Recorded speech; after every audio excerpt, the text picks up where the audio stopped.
ഉച്ചവാർത്തയിലേക്ക് സ്വാഗതം. നോക്കാം ഉച്ചവരെയുള്ള പ്രധാന വാർത്തകൾ. സ്വാതന്ത്ര്യം കിട്ടിയ കാലം മുതൽ പാക് ഭീകരവാദമുണ്ടെന്ന് പ്രധാനമന്ത്രി. പെഹൽഗാം ഒടുവിലത്തെ ഉദാഹരണമെന്നും നരേന്ദ്രമോദി. ജന്മനാട്ടിൽ പ്രധാന സേവകന് സ്നേഹാദരം. ഗാന്ധിനഗറിൽ മെഗാ റോഡ് ഷോ.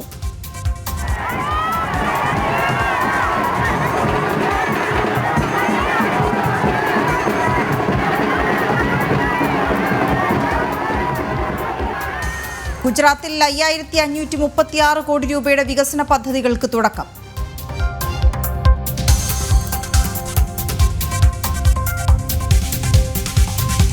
പ്രതിസന്ധികളിൽ പിടിച്ചു നിൽക്കാനാകാതെ പാകിസ്ഥാൻ. സമാധാന ചർച്ചയ്ക്ക് തയ്യാറാകണമെന്ന് ഭാരതത്തോട് അപേക്ഷ.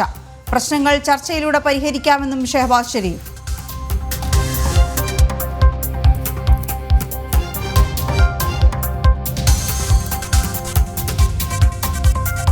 ഇന്ത്യൻ രൂപ അന്താരാഷ്ട്ര കറൻസി പട്ടത്തിലേക്ക്. വിദേശത്ത് രൂപയിൽ വായ്പ അനുവദിക്കാൻ റിസർവ് ബാങ്ക്.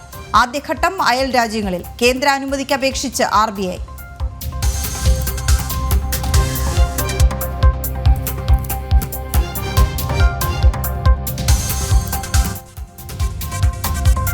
ഉടനെ ഒന്നും തോരില്ല മഴ. കാലവർഷം ശക്തി പ്രാപിക്കുന്നു. ഇന്ന് 3 ജില്ലകളിൽ റെഡ് അലർട്ട്. നദികളിൽ പ്രളയ മുന്നറിയിപ്പ്. മുൻകൂട്ടി പറയാതെ ഡാം തുറക്കില്ലെന്ന് റവന്യൂ മന്ത്രി.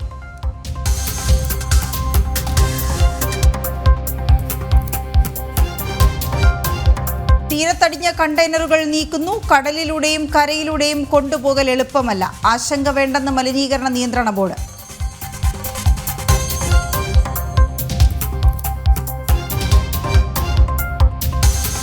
സിസ തോമസ് വിഷയത്തിൽ സംസ്ഥാന സർക്കാരിന് ഹൈക്കോടതിയുടെ ശകാരം. ആനുകൂല്യം നിഷേധിച്ചത് എന്തിന്? 2 വർഷമായിട്ട് എന്താണ് അന്വേഷിക്കുന്നതെന്നും ചോദ്യം. നടപടി തികച്ചും അപരിചിതമെന്നും കോടതി.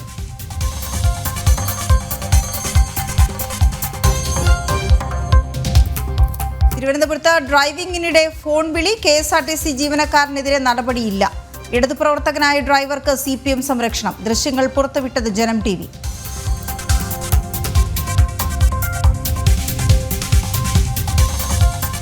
രാജ്യത്ത് കോവിഡ് കേസുകൾ മേലോട്ട്.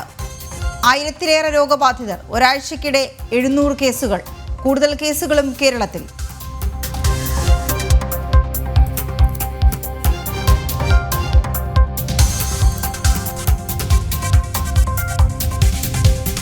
വിശദാംശങ്ങൾ നോക്കാം. ഭാരതം സ്വാതന്ത്ര്യം നേടിയ കാലം മുതൽ പാകിസ്ഥാൻ ഭീകരവാദം നടത്തുന്നുവെന്ന് പ്രധാനമന്ത്രി നരേന്ദ്രമോദി. സർദാർ പട്ടേലിന്റെ വാക്കുകൾ ചെവിക്കൊള്ളാതിരുന്നതിന്റെ ഫലമാണ് നമ്മൾ നേരിടുന്ന ഭീകരവാദ ഭീഷണിയെന്നും മോദി പറഞ്ഞു. പെഹൽഗാം അതിന്റെ അവസാനത്തെ ഉദാഹരണമെന്നും പ്രധാനമന്ത്രി കൂട്ടിച്ചേർത്തു. ഭാരതീയ സായുധ സേനയുടെ കരുത്ത് ലോകം അറിഞ്ഞെന്നും പ്രധാനമന്ത്രി ഗുജറാത്തിലെ ഗാന്ധിനഗറിൽ പറഞ്ഞു.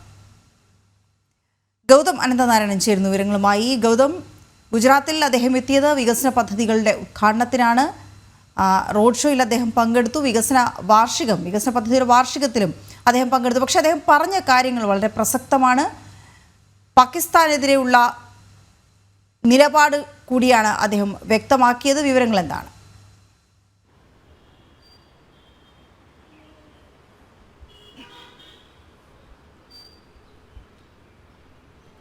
വീണ, ഗാന്ധിനഗറിൽ ഈ പൊതുപരിപാടിയിൽ സംസാരിക്കുന്ന ഘട്ടത്തിൽ പാകിസ്ഥാനെ പ്രധാനമന്ത്രി വിമർശിക്കുമ്പോൾ അദ്ദേഹം ഈ രാജ്യത്തിൻ്റെ ചരിത്രവും വിഭജന കാലത്ത് നടന്ന കാര്യങ്ങളുമൊക്കെ ഒരിക്കൽ കൂടി ഓർമ്മപ്പെടുത്തുകയാണ് ചെയ്തത്. പ്രത്യേകിച്ച് ഇന്നത്തെ ദിവസത്തിൻ്റെ പ്രത്യേകത നമുക്കറിയാം. ഒന്ന്, വിനായക് ദാമോദർ സവർക്കറിൻ്റെ ജയന്തി അടുത്ത ദിവസം നടക്കാൻ പോകുന്നു. അതോടൊപ്പം തന്നെ ഇന്നത്തെ ദിവസം ജവഹർലാൽ നെഹ്റുവിൻ്റെ സ്മൃതി ദിനമാണ്. ഇങ്ങനെ ഒരുപാട് പ്രാധാന്യമുള്ള ദിനങ്ങൾ ഈ വരുന്ന ദിവസങ്ങളിലൊക്കെ അടുപ്പിച്ച് വരുന്ന ഘട്ടത്തിലാണ് ഇന്നിപ്പോൾ പ്രധാനമന്ത്രി നരേന്ദ്രമോദി ചില കാര്യങ്ങൾ പറഞ്ഞിരിക്കുന്നത്. അതായത് ഒന്ന്, രാജ്യവിഭജനത്തെ തുടർന്ന് ഉണ്ടായിട്ടുള്ള സംഭവ വികാസങ്ങൾ, പ്രത്യേകിച്ച് POJK പിടിച്ചെടുക്കുക എന്ന ഒരു ആഹ്വാനം അന്നത്തെ ഉപപ്രധാനമന്ത്രിയും അന്നത്തെ ആഭ്യന്തരമന്ത്രിയുമായിരുന്ന സർദാർ വല്ലഭഭായ് പട്ടേൽ നടത്തിയിരുന്നു. നമുക്കറിയാം, അദ്ദേഹത്തിൻ്റെ വാക്കുകൾക്ക് അന്ന് ചെവി കൊടുക്കാതിരുന്നത് ആദ്യ പ്രധാനമന്ത്രിയായ നെഹ്റു തന്നെയാണ്. ഭാരതത്തിൻ്റെ സൈന്യം പാകിസ്ഥാൻ്റെ ഈ ഭീകരപ്രവർത്തനങ്ങളെ അതിജീവിച്ചുകൊണ്ട് ഇന്നത്തെ POJKയിലേക്ക് നമ്മുടെ സൈന്യം മാർച്ച് ചെയ്യുന്ന ഘട്ടത്തിൽ അത് വേണ്ട എന്നൊരു നിർദ്ദേശം നെഹ്റുവിനെ പോലുള്ള കോൺഗ്രസിൻ്റെ അന്നത്തെ ചില നേതാക്കൾ മുന്നോട്ട് വയ്ക്കുകയും POJK അങ്ങനെ പാകിസ്ഥാൻ്റെ ഭാഗമായി മാറുകയും ചെയ്തു എന്നതാണ് ചരിത്രം. ഇന്നിപ്പോൾ പ്രധാനമന്ത്രി ഗാന്ധിനഗറിൽ സംസാരിക്കുന്ന ഘട്ടത്തിൽ പരോക്ഷമായി നെഹ്റുവിനെ തന്നെയാണ് വിമർശിച്ചിരിക്കുന്നത് എന്ന കാര്യത്തിൽ യാതൊരു സംശയവുമില്ല. കാരണം ഉപപ്രധാനമന്ത്രിയായിരുന്ന സർദാർ വല്ലഭഭായ് പട്ടേൽ അന്ന് ആഹ്വാനം ചെയ്തത് POJK കൂടി പിടിച്ചെടുത്തതിന് ശേഷമേ പാകിസ്ഥാനെതിരെയുള്ള സൈനിക നടപടി അവസാനിപ്പിക്കാവൂ എന്നുള്ളതായിരുന്നു. പക്ഷേ അന്ന് നെഹ്റുവാണ് അതിന് തടയിട്ടത് എന്ന ചരിത്രമാണ് ഗുജറാത്തിൻ്റെ മണ്ണിൽ സർദാർ വല്ലഭഭായ് പട്ടേലിൻ്റെ മണ്ണിൽ നിന്നുകൊണ്ട് പ്രധാനമന്ത്രി നരേന്ദ്രമോദി ഒരിക്കൽ കൂടി ഓർമ്മപ്പെടുത്തിയത്. ഒപ്പം പാകിസ്ഥാനെ അദ്ദേഹം രൂക്ഷമായി വിമർശിക്കുന്നുണ്ടായിരുന്നു. വിഭജന കാലഘട്ടം മുതൽ തന്നെ, അതായത് രാഷ്ട്രം മതത്തിൻ്റെ അടിസ്ഥാനത്തിൽ വിഭജിച്ചാണ് പാകിസ്ഥാൻ രൂപീകരിക്കപ്പെട്ടത്. അതിനുശേഷം അക്കാലം മുതൽ തന്നെ പാകിസ്ഥാൻ നിഴൽ യുദ്ധം അല്ലെങ്കിൽ യുദ്ധം നടത്തുകയാണ്. പലപ്പോഴും നമ്മൾ നിഴൽ യുദ്ധം എന്ന പദപ്രയോഗം പാകിസ്ഥാനെതിരെ നടത്തുന്നു. പക്ഷേ പാകിസ്ഥാൻ നടത്തുന്നത് യുദ്ധം തന്നെയാണ് എന്നാണ് പ്രധാനമന്ത്രി പറയുന്നത്. അതിന് അദ്ദേഹം ഉദാഹരണമായി ചൂണ്ടിക്കാണിച്ചത് ഓപ്പറേഷൻ സിന്ദൂരിൻ്റെ ഭാഗമായി നിരവധി ഭീകരർ പാകിസ്ഥാനിൽ കൊല്ലപ്പെട്ടപ്പോൾ ആ ഭീകരരുടെ സംസ്കാര ചടങ്ങ് നടത്തുന്ന ഘട്ടത്തിൽ ഈ ഭീകരന്മാരുടെ ശരീരത്തിൽ പാകിസ്ഥാൻ്റെ പതാക വിരിക്കുകയും അവർക്ക് ഗാർഡ് ഓഫ് ഓണർ നൽകുകയും ഒക്കെ ചെയ്യുന്ന കാഴ്ച അദ്ദേഹം ചൂണ്ടിക്കാണിക്കുന്നുണ്ടായിരുന്നു. അതിൻ്റെ അർത്ഥം അത് പാകിസ്ഥാൻ തന്നെ നേരിട്ട് ഭാരതത്തിനെതിരെ നടത്തുന്ന യുദ്ധമാണ്. അതിനെ നിഴൽ യുദ്ധമെന്ന് വിളിക്കേണ്ടതില്ല എന്ന കാര്യം കൂടി അദ്ദേഹം ഇന്നത്തെ ഈ യോഗത്തിൽ പറയുന്നുണ്ടായിരുന്നു. പാകിസ്ഥാന് ശക്തമായ മറുപടി ഓപ്പറേഷൻ സിന്ദൂറിലൂടെ നൽകിയെന്നും ഭീകരതയ്ക്കെതിരെ ഇത്തരം പോരാട്ടം തുടരുമെന്നും അദ്ദേഹം വ്യക്തമാക്കി. ഒപ്പം മറ്റു ചില വിഷയങ്ങൾ കൂടി പരാമർശിച്ചത്, ഒന്ന്, ഭാരതം 4ാമത്തെ സാമ്പത്തിക ശക്തിയായി വളർന്നതിനെ പറ്റിയാണ്. അദ്ദേഹം പറഞ്ഞത് താൻ പ്രധാനമന്ത്രി പദത്തിലേക്ക് 2014 എത്തുന്ന ഘട്ടത്തിൽ ഭാരതം ലോകത്തിലെ 11ാമത്തെ സാമ്പത്തിക ശക്തി മാത്രമായിരുന്നു. പക്ഷേ കഴിഞ്ഞ 11 വർഷം കൊണ്ട് നമുക്ക് 4ാമത്തെ സാമ്പത്തിക ശക്തിയായി വളരാൻ സാധിച്ചു. പ്രത്യേകിച്ച് ഈ കഴിഞ്ഞ ഇടയിലാണ് UK പിന്തള്ളിക്കൊണ്ട് ഭാരതം 4ാമത്തെ സാമ്പത്തിക ശക്തിയായി വളർന്നത്. 2047 എന്ന ഒരു പ്രത്യേക സാഹചര്യം നമുക്കറിയാം. അന്ന് രാഷ്ട്രത്തിൻ്റെ 100ാം സ്വാതന്ത്ര്യ ദിനമാണ്. ആ കാലഘട്ടത്തിൽ എത്തുമ്പോഴേക്കും വികസിത ഭാരതം എന്ന തൻ്റെ സ്വപ്നം, തൻ്റെ സർക്കാരിൻ്റെ സ്വപ്നം യാഥാർത്ഥ്യമാകും എന്ന കാര്യം കൂടി പ്രധാനമന്ത്രി ഓർമ്മപ്പെടുത്തുന്നുണ്ടായിരുന്നു. അങ്ങനെ പാകിസ്ഥാനെ രൂക്ഷമായി വിമർശിച്ചും ഭാരതത്തിൻ്റെ ഇപ്പോഴത്തെ വികസന മുന്നേറ്റത്തെ ഒരിക്കൽ കൂടി ഓർമ്മപ്പെടുത്തിയുമൊക്കെയുള്ള പ്രസംഗമാണ് തൻ്റെ സ്വന്തം നാടായ ഗുജറാത്തിലെ ഗാന്ധിനഗറിൽ പ്രധാനമന്ത്രി ഇന്നിപ്പോൾ നടത്തിയത്. വീണ. ഓക്കെ, ശരി ഗൗതം. പ്രതിസന്ധിയിൽ പിടിച്ചു നിൽക്കാനാകാതെ പാകിസ്ഥാൻ ഭാരതവുമായി സമാധാന ചർച്ച നടത്തണമെന്ന ആവശ്യവുമായി പാക് പ്രധാനമന്ത്രി ഷെഹബാസ് ഷെരീഫ് പ്രശ്നങ്ങൾ ചർച്ച ചെയ്ത് പരിഹരിക്കാൻ തയ്യാറാണെന്നും പാകിസ്ഥാൻ അറിയിച്ചു. ഭീകരതയ്ക്ക് കുടപിടിക്കുന്നത് അവസാനിക്കും വരെ ചർച്ചയ്ക്കില്ലെന്ന് ഭാരതം നേരത്തെ വ്യക്തമാക്കിയിരുന്നു. ജിഷ്ണു കൃഷ്ണൻ ചേരുന്നു വിവരങ്ങളുമായി. ജിഷ്ണു, നിലപാടുകൾ നേരത്തെ തന്നെ ഭാരതം സ്വീകരിച്ചതാണ്. അത് പാകിസ്ഥാനോടും മറ്റു ലോകരാഷ്ട്രങ്ങളുടെയൊക്കെ മുന്നിൽ വ്യക്തമാക്കിയതുമാണ്. ഇപ്പോൾ പാകിസ്ഥാൻ്റെ ആവശ്യം എന്താണ്? ഭാരതം മുന്നോട്ട് വെച്ച കാര്യങ്ങൾ അംഗീകരിച്ചുകൊണ്ട് തന്നെയാണോ ഒരു ചർച്ചയ്ക്ക് പാകിസ്ഥാൻ തയ്യാറാകുന്നത്?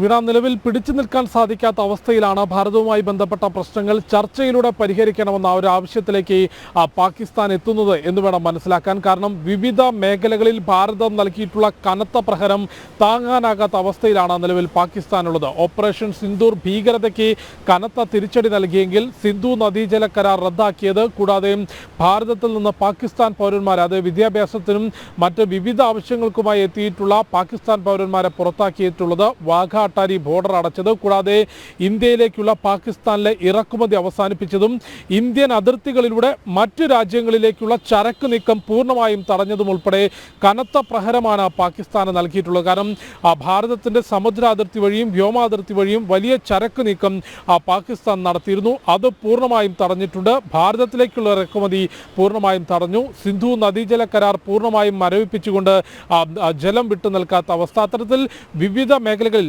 നിലവിൽ കടുത്ത സാമ്പത്തിക പ്രതിസന്ധിയിൽ നടുവൊടിഞ്ഞിരിക്കുന്ന പാകിസ്ഥാന് കനത്ത പ്രഹരമാണ് ഈ ഒരു പഹൽഗാം ഭീകരാക്രമണത്തിന് ശേഷം ഭാരതം നൽകിയിട്ടുള്ളത്. അതുകൊണ്ട് തന്നെയാണ് നിലവിൽ ഈ പ്രതിസന്ധികളിൽ ഒരിക്കലും പിടിച്ചു നിൽക്കാൻ സാധിക്കില്ല എന്ന തിരിച്ചറിവിലാണ്. അതല്ലാതെ ഈ പ്രശ്നം പരിഹരിക്കണമെന്നോ അല്ലെങ്കിൽ ഭാരതവുമായി സമാധാനത്തിൽ മുൻപോട്ട് പോകണമോ എന്ന ആത്മാർത്ഥതയോടെയുള്ള ആഗ്രഹമല്ല ഇത് എന്നുള്ളത് തന്നെയാണ് അന്താരാഷ്ട്ര തലത്തിൽ രാഷ്ട്രീയ നിരീക്ഷകർ ഉൾപ്പെടെ ചൂണ്ടിക്കാണിക്കുന്നതും. നിലവിൽ ഈ പ്രശ്നങ്ങൾ അത്രയധികം പ്രതിസന്ധി പാകിസ്ഥാന് സൃഷ്ടിച്ചതുകൊണ്ട് മാത്രം ഭാരതവുമായുള്ള പ്രശ്നങ്ങൾ ചർച്ചയിലൂടെ പരിഹരിക്കണമെന്ന താല്പര്യമാണ് പാകിസ്ഥാൻ പ്രധാനമന്ത്രി ഷെഹബാസ് ഷെരീഫ് ഇപ്പോൾ ഉന്നയിച്ചിട്ടുള്ളത്. അതും ഈ നിലവിൽ ഭാരതത്തിൻ്റെ സർവകക്ഷി സംഘം വിവിധ ലോകരാജ്യങ്ങളിൽ സന്ദർശിക്കുകയും പാകിസ്ഥാൻ എത്രത്തോളം ഭീകരതയ്ക്ക് പിന്തുണ നൽകുന്നുണ്ട്, അത് ഈ ഏഷ്യൻ ഭൂഖണ്ഡത്തിൽ എത്രത്തോളം പ്രശ്നങ്ങൾക്ക് കാരണമാകുന്നുണ്ട് എന്ന വസ്തുത തുറന്നു കാണിക്കാൻ ഭാരതത്തിന് സാധിക്കുന്നു. അതിന് സമാനമായി ചില വിദേശ യാത്രകൾ ഇപ്പോൾ പാകിസ്ഥാൻ പ്രധാനമന്ത്രി നടത്തുകയാണ്. നേരത്തെ തുർക്കി സന്ദർശിച്ച് ഇപ്പോൾ ഇറാനിൽ ടെഹ്റാനിൽ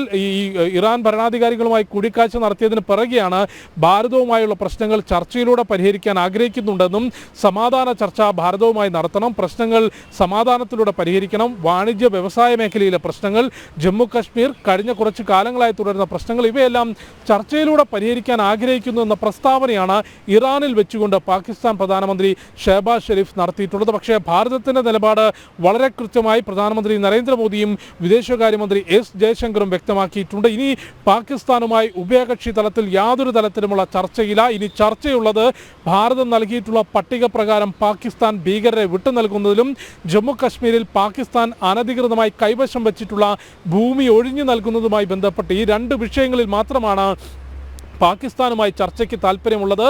അതിനപ്പുറത്തേക്ക് ഏതെങ്കിലും തരത്തിൽ ഉഭയകക്ഷി ചർച്ചകൾക്ക് സാധ്യതയുണ്ടെങ്കിൽ അത് പാകിസ്ഥാൻ ഭീകരതയ്ക്കുള്ള പിന്തുണ പൂർണ്ണമായും അവസാനിപ്പിച്ചതിന് ശേഷം, അത് ബോധ്യപ്പെട്ടതിന് ശേഷം മാത്രമായിരിക്കും പാകിസ്ഥാനുമായി ഒരു ഉഭയകക്ഷി ചർച്ചയോ നയതന്ത്ര തലത്തിൽ ഏതെങ്കിലും തരത്തിലുള്ള ബന്ധത്തിനോ ഇന്ത്യ താല്പര്യപ്പെടുന്നുള്ളൂ എന്ന വ്യക്തമായ നിലപാട് ഭാരതം അന്താരാഷ്ട്ര വേദികളിലും അല്ലാതെയും പ്രധാനമന്ത്രി നരേന്ദ്രമോദിയും വിദേശകാര്യമന്ത്രി എസ് ജയശങ്കറും ഉൾപ്പെടെയുള്ളവർ വ്യക്തമാക്കിയിട്ടുണ്ട്. അതുകൊണ്ട് തന്നെ പാകിസ്ഥാന്റെ ഈ ഒരു ആവശ്യത്തോട് അല്ലെങ്കിൽ പ്രശ്നങ്ങൾ ചർച്ചയിലൂടെ പരിഹരിക്കണമെന്ന പാകിസ്ഥാൻ പ്രധാനമന്ത്രി ഷെഹബാസ് ഷെരീഫിന്റെ ആവശ്യത്തോട് നിലവിൽ ഭാരതം പ്രതികരിക്കാൻ സാധ്യതയില്ല എന്ന് തന്നെയാണ് മനസ്സിലാക്കേണ്ടത്. കാരണം ഭാരതത്തിന്റെ ആവശ്യം ഒന്ന്, നേരത്തെ രാജ്യത്തിനകത്ത് ഭീകരാക്രമണങ്ങൾ നടത്തി പാകിസ്ഥാനിലെ സുരക്ഷിത കേന്ദ്രങ്ങളിൽ ഒളിഞ്ഞിരുന്ന ഭീകരർ, ലഷ്കർ ഇ തോയ്ബയുടെയും ജെയ്ഷെ മുഹമ്മദിനെയും ഉൾപ്പെടെയുള്ള ഭീകരരെ ഭാരതത്തിന്റെ നിയമ നടപടികൾക്കായി വിട്ടു നൽകണം, ജമ്മു കാശ്മീരിൽ അനധികൃതമായി കൈവശം വെച്ചിട്ടുള്ള ഭൂമി ഒഴിഞ്ഞു നൽകിക്കൊണ്ട് അതിന്മേലുള്ള ചർച്ച നടത്തണം എന്ന കാര്യം മാത്രമാണ് ഭാരതം ആവശ്യപ്പെട്ടിട്ടുള്ളത്. പക്ഷേ നിലവിലെ സാഹചര്യത്തിൽ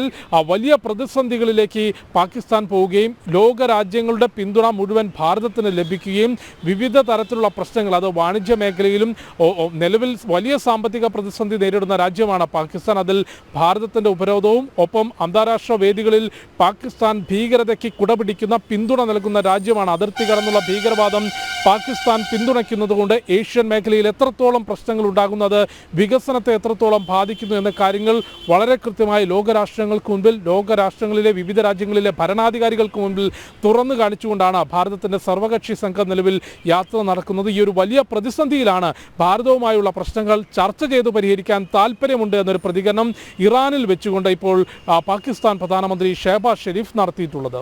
വീണ. ഓക്കെ, ശരി ജിഷ്ണു. തോരാമഴയിൽ തീരാ ദുരിതം.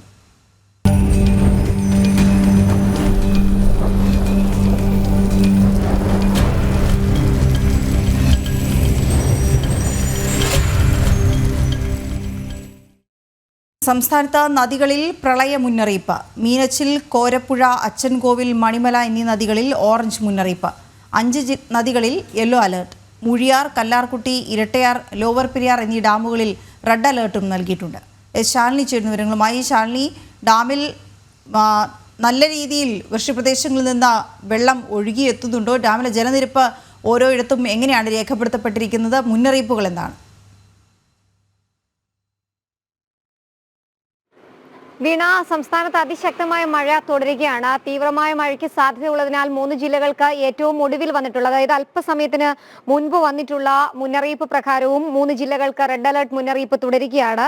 കോഴിക്കോട്, വയനാട്, കണ്ണൂർ ജില്ലകൾക്കാണ് റെഡ് അലർട്ട് മുന്നറിയിപ്പ്. ഒപ്പം തന്നെ 8 ജില്ലകൾക്ക് ഓറഞ്ച് അലർട്ട് മുന്നറിയിപ്പും സംസ്ഥാനത്ത് നൽകിയിട്ടുണ്ട് കേന്ദ്ര കാലാവസ്ഥാ നിരീക്ഷണ കേന്ദ്രം. പത്തനംതിട്ട, കോട്ടയം, എറണാകുളം, ഇടുക്കി, തൃശൂർ, പാലക്കാട്, മലപ്പുറം, ഒപ്പം തന്നെ കാസർഗോഡ് ജില്ലകൾക്കാണ് ഓറഞ്ച് അലർട്ട്. തെക്കൻ കേരളത്തിൽ തിരുവനന്തപുരം, കൊല്ലം, ആലപ്പുഴ ജില്ലകൾക്ക് യെല്ലോ അലർട്ട് ജാഗ്രതാ നിർദ്ദേശവും നൽകിയിട്ടുണ്ട്. വരുന്ന 31-ാം തീയതി വരെ സംസ്ഥാനത്ത് അതിതീവ്ര മഴ തുടരുമെന്നുള്ളതാണ് കാലാവസ്ഥാ നിരീക്ഷണ കേന്ദ്രം അറിയിക്കുകയും ചെയ്യുന്നത്. ഒപ്പം തന്നെയാണ് സംസ്ഥാനത്ത് ചില നദികളിൽ പ്രളയ സാധ്യത മുന്നറിയിപ്പ് കൂടി കേന്ദ്ര കാലാവസ്ഥാ നിരീക്ഷണ കേന്ദ്രത്തിന്റെ ഭാഗത്ത് നിന്ന് വരുന്നത്. അതിൽ പ്രധാനപ്പെട്ട നദികളായി മീനച്ചിൽ, ഒപ്പം തന്നെ കോരപ്പുഴ, അച്ചൻകോവിൽ നദികളിൽ ഓറഞ്ച് അലർട്ട് മുന്നറിയിപ്പ് ഈ ഘട്ടത്തിൽ നൽകുകയാണ്. ഒപ്പം തന്നെ മറ്റ് 5 നദികളിൽ യെല്ലോ അലർട്ട് ജാഗ്രതാ നിർദ്ദേശവും കാലാവസ്ഥാ നിരീക്ഷണ കേന്ദ്രവും കേന്ദ്ര ജല കമ്മീഷനും നൽകുന്നുണ്ട്. കൂടാതെ തന്നെ നദികളിൽ ഇറങ്ങുന്നതിനും വിലക്ക് ഈ ഘട്ടത്തിൽ നൽകുകയാണ്. പ്രത്യേകിച്ച് ഉയർന്ന ജലനിരപ്പ്, ഒപ്പം തന്നെ ഒഴുക്ക് വർദ്ധിക്കുന്ന സാഹചര്യം, അടിയൊഴുക്ക് ഇതൊക്കെ ഉണ്ടാകാനുള്ള സാധ്യതയുള്ളത് കൊണ്ട് തന്നെ നദികളിൽ ഇറങ്ങിയുള്ള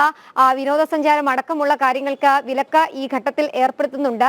വരും മണിക്കൂറിൽ അതിശക്തമായ മഴ ലഭ്യമാകുന്നതിന്റെ പശ്ചാത്തലത്തിലൊക്കെ ഈ അണക്കെട്ടുകളിലും ജലനിരപ്പ് ഉയരാനുള്ള സാധ്യതകളുണ്ട്. KSEBയുടെ അണക്കെട്ടുകളിൽ 4 അണക്കെട്ടുകൾക്ക് ഇപ്പോൾ റെഡ് അലർട്ട് മുന്നറിയിപ്പ് നൽകിയിരിക്കുകയാണ്. രണ്ടാം ഘട്ട കാരണം മൂന്നാം ഘട്ട അലർട്ട് എന്നുള്ള രീതിയിൽ റെഡ് അലർട്ട് ജാഗ്രതാ നിർദ്ദേശം നൽകിയിട്ടുണ്ട്. പത്തനംതിട്ട ജില്ലയിലെ മൂഴിയാർ, ഒപ്പം തന്നെ ഇടുക്കി ജില്ലയിലെ കല്ലാർകുട്ടി, ഇരട്ടയാർ, ഒപ്പം തന്നെ ലോവർ പെരിയാർ അണക്കെട്ടുകൾക്കാണ് ഈ ഘട്ടത്തിൽ റെഡ് അലർട്ട് ജാഗ്രതാ നിർദ്ദേശം നൽകുന്നത്. ഈ അണക്കെട്ടുകൾക്ക് സമീപത്തൊക്കെ വൃഷ്ടിപ്രദേശങ്ങളിൽ അതിശക്തമായ മഴ തുടരുന്നതാണ് ജലനിരപ്പ് ഉയരാൻ കാരണമായി കേന്ദ്ര ജല കമ്മീഷനും ഒപ്പം തന്നെ സംസ്ഥാന ദുരന്ത നിവാരണ അതോറിറ്റിയും ഒക്കെ അറിയിക്കുന്നത്. അതിന്റെ ഭാഗമായി ഈ അണക്കെട്ടുകൾക്ക് സമീപമുള്ളവരൊക്കെ ജാഗ്രത പാലിക്കണമെന്നൊരു മുന്നറിയിപ്പ് കൂടി ഈ ഘട്ടത്തിൽ തുടരുകയാണ്. ഒപ്പം തന്നെ ഉച്ചയോടുകൂടി തിരുവനന്തപുരത്തെ അരുവിക്കര അടക്കമുള്ള ഡാമുകളുടെ ചില ഷട്ടറുകൾ ഉയർത്തുമെന്നുള്ള മുന്നറിയിപ്പ് കൂടി വരുന്നുണ്ട്. ഈ അണക്കെട്ടിന് സമീപത്തുള്ള ഒപ്പം തന്നെ കരമന നദിക്ക് സമീപത്തുള്ളവരൊക്കെ ജാഗ്രത പാലിക്കണമെന്നൊരു മുന്നറിയിപ്പ് ഈ ഘട്ടത്തിൽ കൂടി നൽകുകയാണ്. എന്തായാലും അതിശക്തമായ മഴ തുടരുകയാണ്. സംസ്ഥാനത്ത്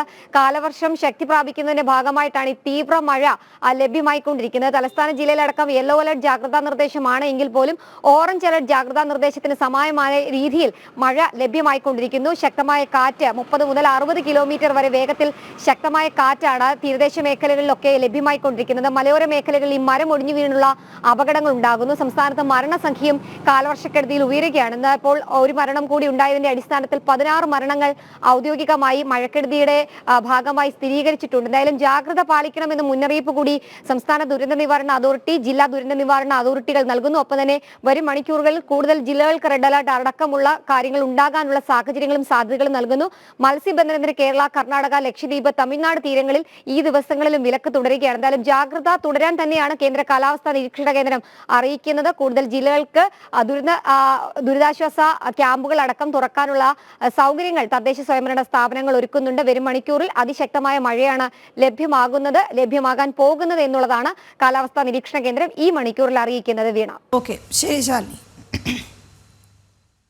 അതേസമയം മഴ ശക്തമായതോടെ സംസ്ഥാനത്ത് 16 ദുരിതാശ്വാസ ക്യാമ്പുകൾ തുറന്നു. വൈദ്യുതി വകുപ്പിനാണ് ഏറ്റവും കൂടുതൽ നഷ്ടമുണ്ടായതെന്ന് മന്ത്രി കെ രാജൻ വ്യക്തമാക്കി. 29, 30 തീയതികളിൽ കാറ്റും മഴയും ശക്തമായേക്കുമെന്ന് മുന്നറിയിപ്പുള്ളതിനാൽ ജാഗ്രത പാലിക്കണമെന്നും മന്ത്രി പറഞ്ഞു. മുന്നറിയിപ്പില്ലാതെ ഡാമുകൾ തുറക്കില്ലെന്നും മന്ത്രി തൃശൂരിൽ പറഞ്ഞു.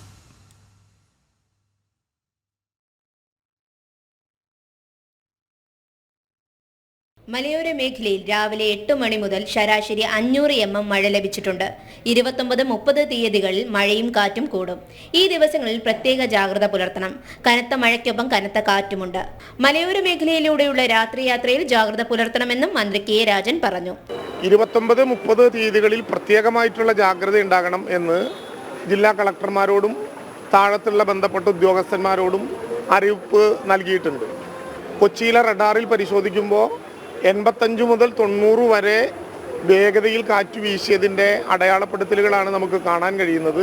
കണ്ടെയ്നർ തകർന്ന് ചില ഭാഗങ്ങൾ പുറത്തു വരുന്ന സാഹചര്യമുണ്ട്. തീരദേശ മേഖലയിൽ പ്രത്യേക ജാഗ്രത വേണം. കണ്ടെയ്നറുകൾ കണ്ടെത്തിയാൽ 200 മീറ്ററെങ്കിലും അകലം പാലിക്കണം. കപ്പൽ പൊന്തിച്ചെടുക്കാൻ സാൽവേജ് കമ്പനി എത്തിയിട്ടുണ്ട്.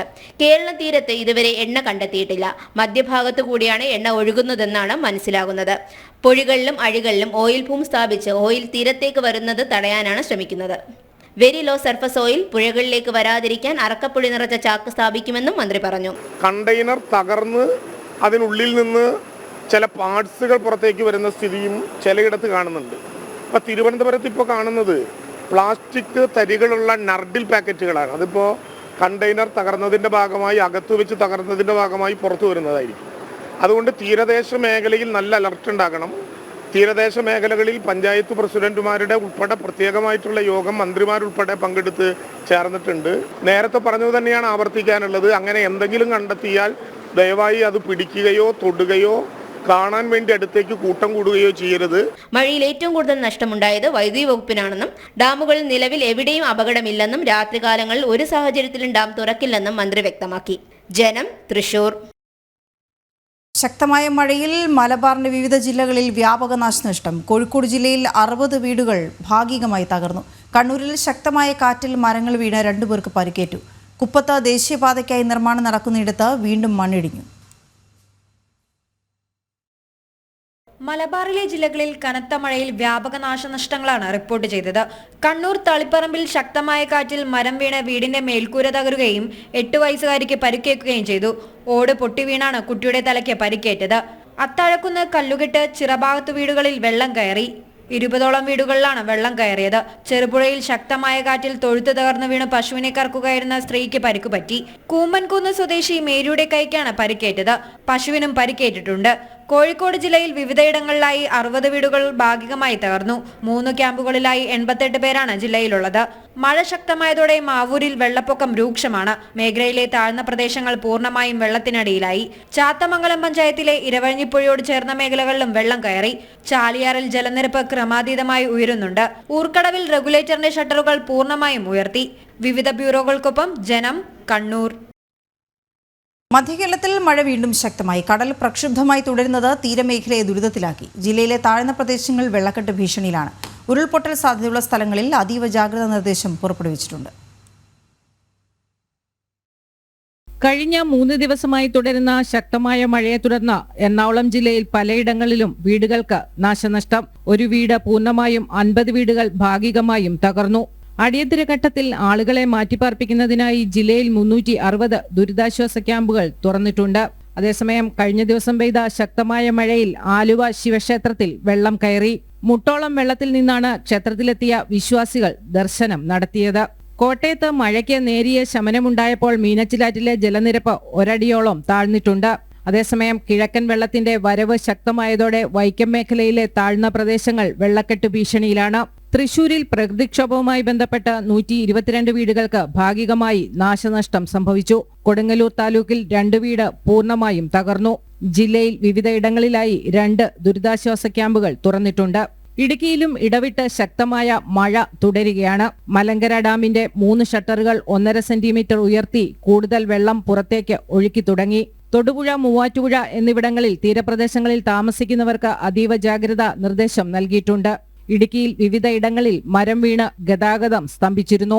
കനത്ത മഴ തുടരുന്നതിനാൽ ഉരുൾപൊട്ടൽ സാധ്യത ഉള്ള മേഖലകളിൽ അതീവ ജാഗ്രത പുലർത്തണമെന്ന് ജില്ലാ ഭരണകൂടം നിർദ്ദേശം നൽകി. മഴയ്ക്ക് നേരിയ ശമനമായെങ്കിലും കടൽ പ്രക്ഷുബ്ധമായി തുടരുന്നത് ആലപ്പുഴയുടെ തീരമേഖലയെ ദുരിതത്തിലാക്കുന്നു. കുട്ടനാട്, അപ്പർ കുട്ടനാടൻ മേഖലയിലെ താഴ്ന്ന പ്രദേശങ്ങളിൽ വെള്ളക്കെട്ടുകൾ രൂപം കൊണ്ടിട്ടുണ്ട്. വിവിധ ബ്യൂറോകൾക്കൊപ്പം ജനം, കൊച്ചി. ശക്തമായ മഴയിൽ കടലാക്രമണം രൂക്ഷമായതോടെ ദുരിതത്തിലായി എറണാകുളം കണ്ണമാലി നിവാസികൾ. അതിരൂക്ഷമായ കടലേറ്റത്തിൽ വീടുകൾ വെള്ളത്തിലായി. താൽക്കാലികമായി നിരത്തിയ മണൽച്ചാക്കുകൾ മാത്രമാണ് കടലിനും വീടുകൾക്കും ഇടയിലുള്ളത്. കണ്ണമാലിയിൽ നിന്ന് നിഷ ദിലീപ് തയ്യാറാക്കിയ റിപ്പോർട്ട്. ആക്രമണം ഏറ്റവും രൂക്ഷമായ പ്രദേശങ്ങളിലൊന്നാണ് കണ്ണമാലി. ഞാനിപ്പോൾ നിൽക്കുന്നത് ചെല്ലാനം പഞ്ചായത്തിലെ കണ്ണമാലി 8ാം വാർഡിലാണ്. കടലാക്രമണം അതിരൂക്ഷമാണ് ഇവിടെ. ഇന്നലെ മുതൽ തുടങ്ങിയ കടൽ കയറ്റമാണ് ഇപ്പോഴും തുടരുന്നത്. നമുക്ക് ഈ ദൃശ്യങ്ങളിൽ കാണാം, വലിയ രീതിയിൽ കടൽ വെള്ളം ഈ വഴികളിലൂടെയൊക്കെ ഒഴുകുകയാണ്. ഏകദേശം 800 കുടുംബങ്ങളാണുള്ളത്. ഞാനിപ്പോൾ നിൽക്കുന്നത് ഈ കടലിനോട് ചേർന്നുള്ള ഒരു വീട്ടിലാണ്. ഇവിടെ നിരവധി വീടുകളുണ്ട്. നമുക്ക് ദൃശ്യങ്ങൾ കാണാം. മണൽച്ചാക്കുകൾ കഴിഞ്ഞ വർഷം, ഇവർ പറയുന്ന അനുസരിച്ച് മണൽച്ചാക്കുകൾ കഴിഞ്ഞ വർഷമാണ് ഇങ്ങനെ കൊണ്ട് ഇവിടെ നിറച്ചിരിക്കുന്നത്. കല്ലൊക്കെ ഇട്ടത് പോയിട്ടുണ്ട്. പക്ഷെ അതിരൂക്ഷമായ കടൽ കയറ്റം, ചെറിയ രീതിയിൽ പോലും കടൽ കയറ്റം ഉണ്ടായാൽ ഇവിടേക്ക് വെള്ളം ഒഴുകും. പക്ഷേ ഇന്നലെയും ഇന്നുമൊക്കെ പെയ്ത അതിശക്തമായ മഴയും കാറ്റും അതിശക്തമായ കാറ്റുമൊക്കെ ഇവരുടെ ജീവിതം വളരെ ദുരിതത്തിലാക്കിയിരിക്കുകയാണ്. ഇപ്പോൾ ഇവിടെ സ്ഥാപിച്ചിരിക്കുന്നത് ചാക്കുകളിൽ മണൽ നിറച്ച് ഈ കടൽ തീരത്ത് വെച്ച് കടൽ കയറാതിരിക്കാനുള്ള ഒരു താൽക്കാലിക പരിഹാരമാണ്. പക്ഷെ അതൊന്നും ഇവിടെ ശാശ്വതമല്ല. ഈ വീടുകളിലേക്കൊക്കെ വെള്ളം കയറിക്കൊണ്ടിരിക്കുകയാണ്.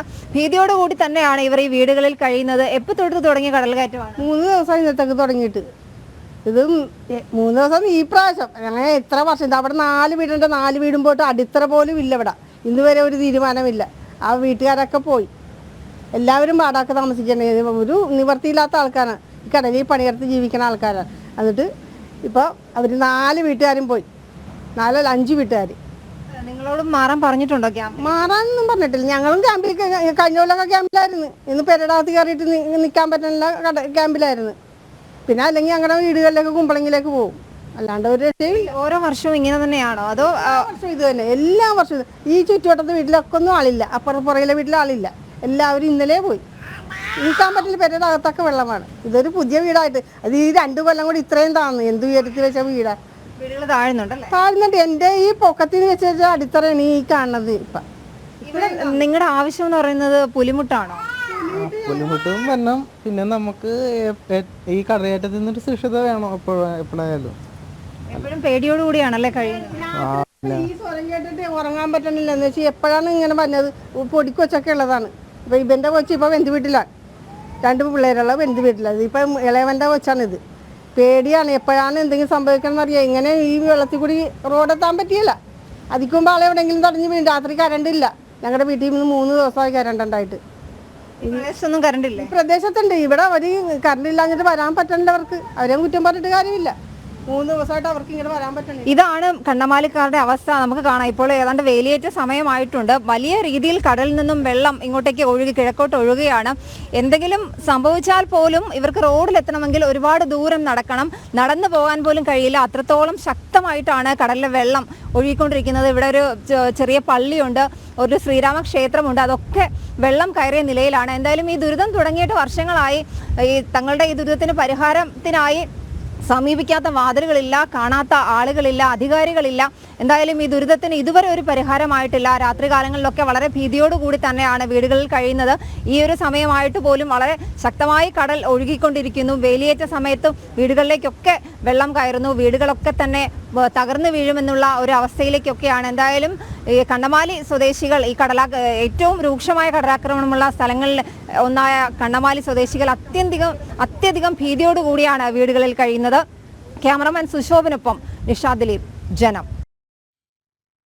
കോഴിക്കോട് നല്ലളം അരീക്കാട് നിവാസികൾ പ്രതിഷേധത്തിലാണ്. മരം വീണ് ട്രെയിൻ ഗതാഗതം തടസ്സപ്പെട്ടതിലും വീടുകളുടെ മേൽക്കൂരകൾ തകരുകയും ചെയ്ത സംഭവത്തിലാണ് നാട്ടുകാരുടെ പ്രതിഷേധം. സംസ്ഥാന സർക്കാരിന്റെ ഉടമസ്ഥതയിലുള്ള ഡീസൽ പ്ലാന്റിലെ മരങ്ങളാണ് കനത്ത മഴയിലും കാറ്റിലും നിലം പതിച്ചത്. മരങ്ങൾ മുറിച്ചു മാറ്റാൻ നിരവധി തവണ പരാതി നൽകിയിട്ടും അധികൃതർ നടപടി സ്വീകരിച്ചില്ലെന്നാണ് ആരോപണം. ശക്തമായ കാറ്റിലും മഴയിലും റെയിൽവേ ട്രാക്കിൽ വീണ്ടും മരം വീണതിനെ തുടർന്നാണ് ട്രെയിൻ ഗതാഗതം 6 മണിക്കൂറിലേറെ തടസ്സപ്പെട്ടത്. 3 വൻമരങ്ങളും 10ഓളം വീടുകളുടെ മേൽക്കൂരകളുമാണ് തകർന്ന് പാളത്തിൽ പതിച്ചത്. ഇന്നലെ രാത്രിയും മരം വീണ് ട്രെയിൻ ഗതാഗതം നിലച്ചിരുന്നു. ഇതിന് സമീപത്ത് തന്നെയാണ് വീണ്ടും മരങ്ങൾ വീണത്. ട്രാക്കിലെ ഇലക്ട്രിക് ലൈനിന് മുകളിലേക്കാണ് മരങ്ങൾ വീണത്. ഇന്നലെ ഉണ്ടായ അപകടം വളരെ പ്രയാസപ്പെട്ടിട്ടാണ് എന്തിട്ടുള്ളത്. എല്ലാവരും കൂടി പരിശ്രമിച്ചിട്ടാണ് രക്ഷപ്പെടുത്തിയെടുക്കാൻ സാധിച്ചിട്ടുള്ളത്. ഇന്ന് വീണ്ടും രാവിലെ തന്നെ 7:45 കൂടിയിട്ടാണ് ഇന്നിപ്പോൾ ഈ മരം എന്ത് ചെയ്തിട്ടുള്ളത് വീണിട്ടുള്ളത്. ഒരു മരമല്ല, 2-3 മരം കോഴിക്കോട് ഡീസൽ പ്ലാന്റിന്റെ ഉള്ളിൽ നിന്നാണ് എന്ത് ചെയ്തിട്ടുള്ളത് ട്രാക്കിലേക്ക് വീണ് പോയിട്ടുള്ളത്. അതുകൊണ്ട് തന്നെ ഇനിയും ഒരുപാട് മരങ്ങൾ എന്ത് ചെയ്തിട്ടുണ്ട്. ഈ ട്രാക്കിന്റെ പുറത്ത് ഒരുപാട് മരങ്ങളുണ്ട്. അപ്പോൾ റെയിൽവേ ട്രാക്കിനോട് ചേർന്ന് നിൽക്കുന്ന മുഴുവൻ മരങ്ങളും മുറിച്ച് മാറ്റുന്നതിന് വേണ്ടിയിട്ടുള്ള ഇടപെടലുകൾ സ്റ്റേറ്റ് ഗവൺമെന്റിന്റെ ഭാഗത്തുനിന്ന് ഉണ്ടാവണം. സംസ്ഥാന സർക്കാരിന്റെ ഉടമസ്ഥതയിലുള്ള പ്ലാന്റിലെ മരങ്ങൾ മുറിച്ചു മാറ്റാൻ നിരവധി തവണ ആവശ്യപ്പെട്ടിരുന്നുവെങ്കിലും അധികൃതർ ചെവിക്കൊണ്ടില്ലെന്നാണ് പരാതി. റെയിൽവേ അധികൃതരും ബന്ധപ്പെട്ടവരോട് നിരവധി തവണ അപകടം ക്ഷണിച്ചു വരുത്തുന്ന മരങ്ങൾ മുറിച്ചു മാറ്റാൻ ആവശ്യപ്പെട്ടിരുന്നു.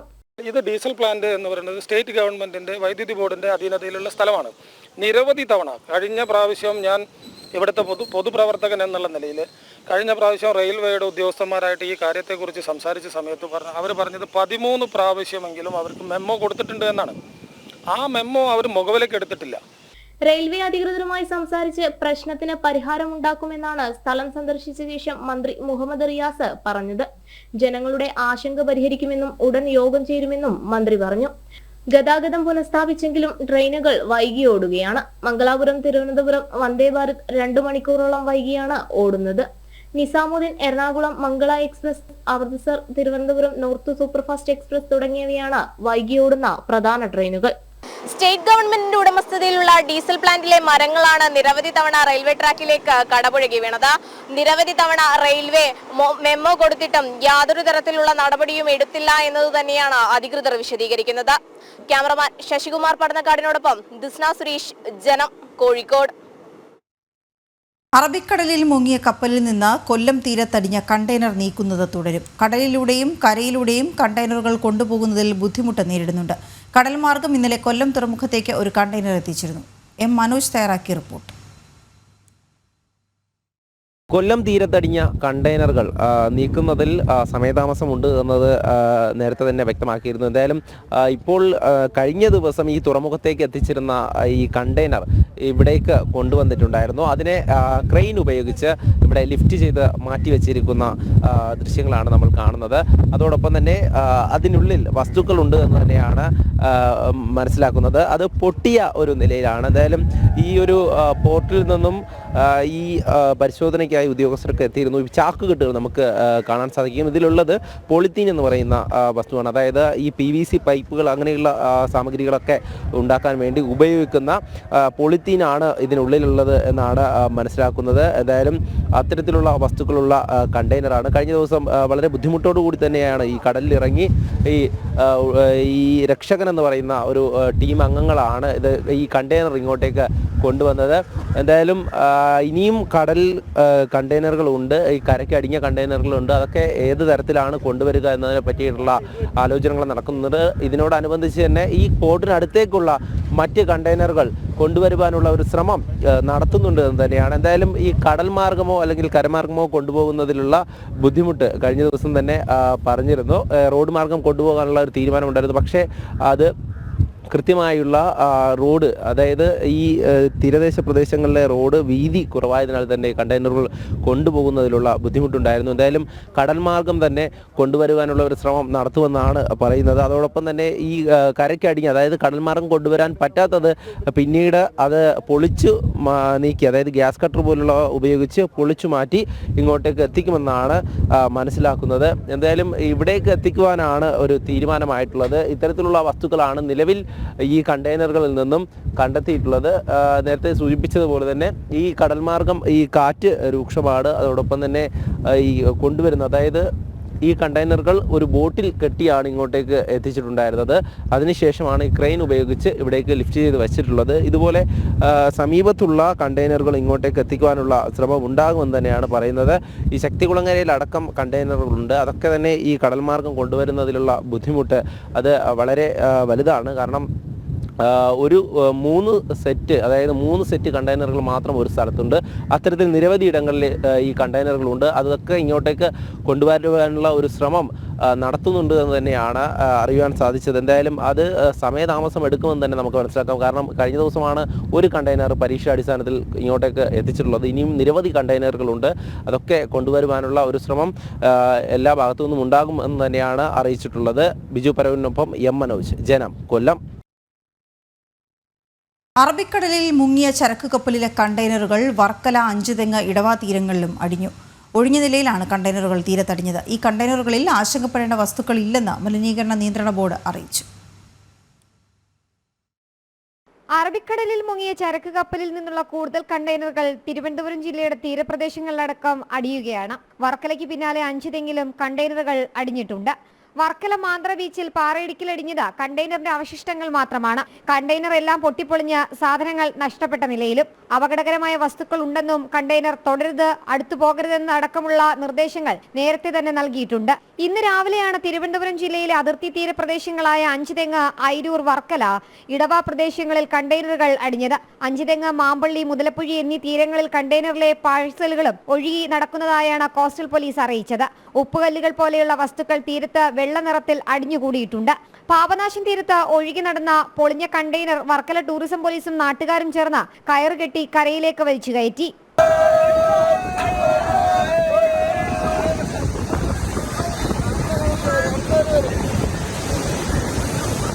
ഒരു 6:30 മുതലാണ് പാപനാശം ബീച്ചിൽ ഇങ്ങനെയുള്ള കണ്ടെയ്നറും പിന്നെ കുറേ ചാക്കുകളും കുറേ പ്ലാസ്റ്റിക് കവറിലൊക്കെ പൊതികളെല്ലായിട്ട് ഉള്ളത് ഈ തീരത്ത് വന്ന് അടിഞ്ഞിട്ടുള്ളത്. ഇതിൽ നിന്ന് ഇപ്പോൾ തീരത്ത് അടിഞ്ഞിട്ടുള്ളത് ആ ചാക്കുകളിൽ നിന്ന് ഒഴിഞ്ഞു വന്നിട്ടുള്ളതാണെന്നറിയില്ല. ഒരു വെളുത്ത തരത്തിലുള്ളൊരു ഉപ്പ് പോലെയുള്ളൊരു സാധനം തീരത്ത് ഇങ്ങനെ വ്യാപിച്ചിട്ടുണ്ട്. ജനങ്ങളെ മൊത്തം ആശങ്കയിലുണ്ട്. ഒത്തിരി പേര് പാപനാശത്തിന് ബലിയിടാനായിട്ട് വരുന്നതാണ്. അവർക്കൊക്കെ എന്താണിത് ഈ തീരത്തിങ്ങനെ പരന്നു കിടക്കുന്നതെന്ന് അറിയില്ല. എല്ലാവരും ഒരു ഭീതിന്റെ ഇതിലാണുള്ളത്. അതുകൊണ്ട് തന്നെ ഈ പാപനാശത്തെ കർമ്മങ്ങളൊക്കെ ചെയ്യാൻ ആളുകൾക്ക് ഇങ്ങനെ തീരത്തുനിന്ന് അത് ബന്ധപ്പെട്ട അധികാരികൾ എത്രയും പെട്ടെന്ന് ആളുകൾക്ക് അതിനുള്ളൊരു പിന്നെ ആശ്വാസകരമായിട്ടുള്ളൊരു സംഗതി ഉണ്ടാക്കണം. അങ്ങനെ ഒന്നും കാണുന്നില്ല. വളരെ അനാഥമായി കിടക്കുവാണ്. കണ്ടെയ്നർ ഭീഷണി നിലനിൽക്കെയാണ് വർക്കല പാപനാശം തീരത്ത് ബലിതർപ്പണം നടത്തുന്നതിൽ ആശങ്ക ഉയരുന്നത്. ബലിതർപ്പണത്തിനായി കടൽ തീരത്തേക്ക് ഇറങ്ങുന്ന ജനങ്ങളും ആശങ്കയിലാണ്. വർക്കല ടൂറിസം പോലീസ് ഉച്ചഭാഷണിയിലൂടെ ജാഗ്രതാ നിർദ്ദേശവും നൽകുന്നുണ്ട്. ജനം, തിരുവനന്തപുരം. തിരുവനന്തപുരം വർക്കലയിൽ കൂട്ടാത്മഹത്യ. ഒരു കുടുംബത്തിലെ 4 പേരാണ് ജീവനൊടുക്കിയത്. ആത്മഹത്യക്ക് കാരണം സാമ്പത്തിക ബാധ്യതയെന്നാണ് സൂചന.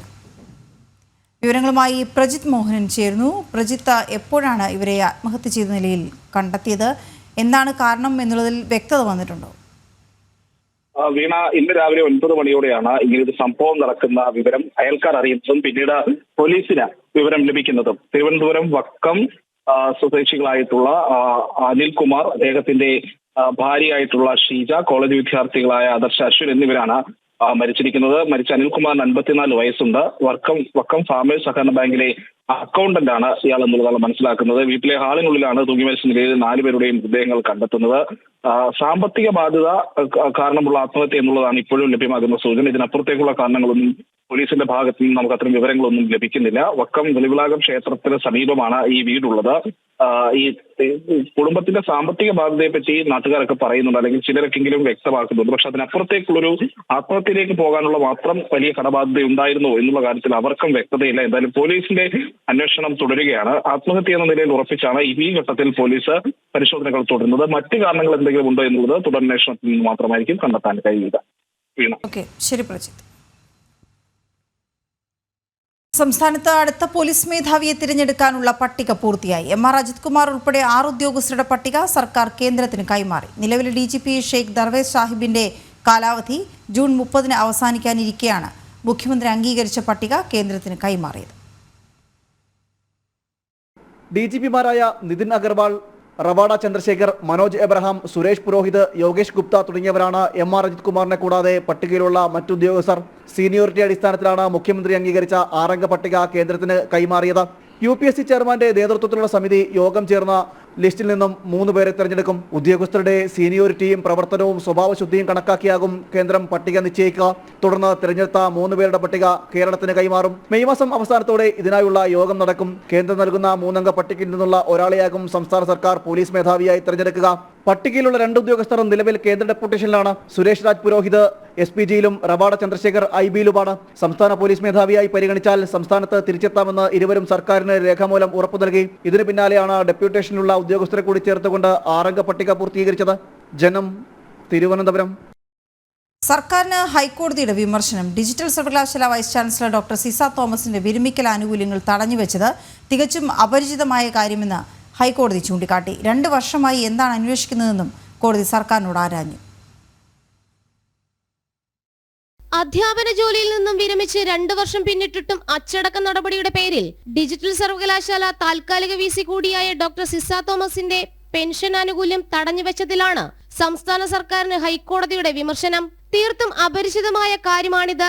സർക്കാർ ജീവനക്കാർക്കെതിരായ അച്ചടക്ക നടപടി സംബന്ധിച്ച അന്വേഷണമുണ്ടെങ്കിൽ അവ വിരമിക്കലിന് മുൻപ് തന്നെ പൂർത്തിയാക്കേണ്ടതാണ്. ഇത് സംബന്ധിച്ച് ഹൈക്കോടതി തന്നെ ഉത്തരവുകൾ ഇറക്കിയിട്ടുണ്ടെന്നും ജസ്റ്റിസ് മുഹമ്മദ് മുഷ്താഖ് അധ്യക്ഷനായ ഡിവിഷൻ ബെഞ്ച് ചൂണ്ടിക്കാട്ടി. 2 വർഷമായിട്ട് സർക്കാർ എന്ത് അന്വേഷണമാണ് നടത്തുന്നതെന്നും ഹൈക്കോടതി വിമർശന രൂപേണ ചോദിച്ചു. സിസ തോമസിന് അനുകൂലമായി അഡ്മിനിസ്ട്രേറ്റീവ് ട്രൈബ്യൂണൽ ഇറക്കിയ ഉത്തരവിൽ ഇടപെടേണ്ടതില്ലെന്ന് വ്യക്തമാക്കിയ കോടതി ഹർജി അടുത്ത ബുധനാഴ്ചത്തേക്ക് മാറ്റി. 2023 മാർച്ച് 31-നാണ് 33 വർഷത്തെ സേവനത്തിനു ശേഷം സിസ തോമസ് വിരമിച്ചത്. എന്നാൽ അച്ചടക്ക നടപടിയുടെ പേരിൽ പെൻഷൻ അടക്കമുള്ള ആനുകൂല്യങ്ങൾ സർക്കാർ തടഞ്ഞുവെക്കുകയായിരുന്നു. ഇത് ചോദ്യം ചെയ്തുള്ള സിസ തോമസിന്റെ ഹർജിയാണ് ഹൈക്കോടതിയുടെ പരിഗണനയിലുള്ളത്. ജനം, കൊച്ചി. യുദാസുകൾ തീർത്ത പത്മവ്യൂഹം കാണാതിരുന്നതുകൊണ്ടാണ് VS സർക്കാരിന് തുടർഭരണം നഷ്ടമായതെന്ന് G സുധാകരൻ. ഇടിമുഴക്കം പോലെ ശബ്ദം, സിംഹഗർജനം പോലെ ഒരു ആഹ്വാനം എന്ന തലക്കെട്ടിൽ കലാകൗമുദി ആഴ്ചപ്പതിപ്പിൽ പ്രസിദ്ധീകരിച്ച കവിതയിലാണ് G സുധാകരന്റെ തുറന്നു പറച്ചിൽ. VSന് തുടർഭരണം ലഭിക്കാതിരിക്കാൻ സ്ഥാനാർത്ഥി നിർണയത്തിലടക്കം പിണറായി ശക്തമായി ഇടപെട്ടു എന്ന ആരോപണം ഉയർന്നിരുന്നു. തപാൽ ബാലറ്റുകൾ പൊട്ടിച്ചു തിരുത്തിയെന്ന G സുധാകരന്റെ വെളിപ്പെടുത്തലിലെ വിവാദം അവസാനിക്കും മുൻപാണ് കവിതയുമായി രംഗത്തെത്തിയത്. സുധീഷ് ഗോപാൽ ചേരുന്ന വിവരങ്ങളുമായി. സുധീഷ്, എന്താണ് ഈ കവിതയിലൂടെ അദ്ദേഹം പറഞ്ഞു വെക്കുന്നത്?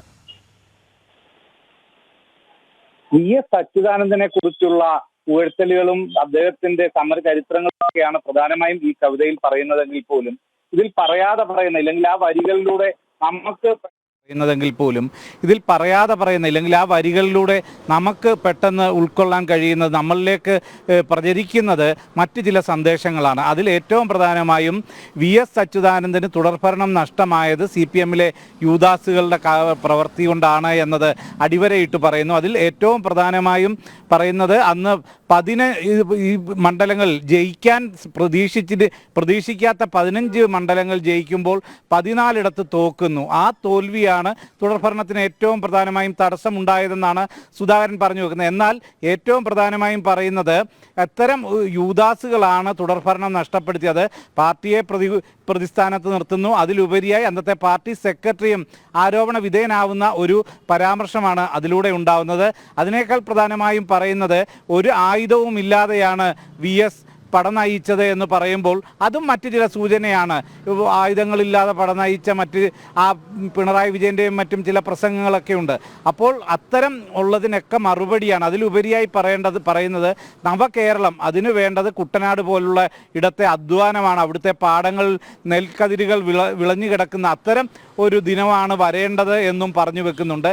ഈ രീതിയിലെല്ലാം തന്നെ CPM-നെയും അതോടൊപ്പം തന്നെ പാർട്ടി നേതൃത്വത്തെയും ശക്തമായി വിമർശിക്കുന്നതാണ് ഈ കവിതയിലെ പല ഭാഗങ്ങളും. എന്നാൽ സുധാകരൻ ഇത് സംബന്ധിച്ച് പറയുന്നത് പിണറായി വിജയനെയോ മറ്റു പാർട്ടിയോ ഒന്നും തന്നെ ലക്ഷ്യം വെച്ചല്ലെന്നാൽ പാർട്ടിയിലെ ചില യൂദാസുകൾ, അത്തരം ആൾക്കാർ 2011 തുടർഭരണ സാധ്യത നഷ്ടപ്പെടുത്തിക്കൊണ്ട് UDF അധികാരത്തിലേറാൻ കാരണമായി എന്ന് തന്നെയാണ് അതിൽ പറയുന്നതും. പാർട്ടിയുടെ ഇലക്ഷൻ റിവ്യൂവുമായി ബന്ധപ്പെട്ട് ഈ ഉള്ള വിലയിരുത്തൽ തന്നെയാണ് അതിൽ പറയുന്നത്.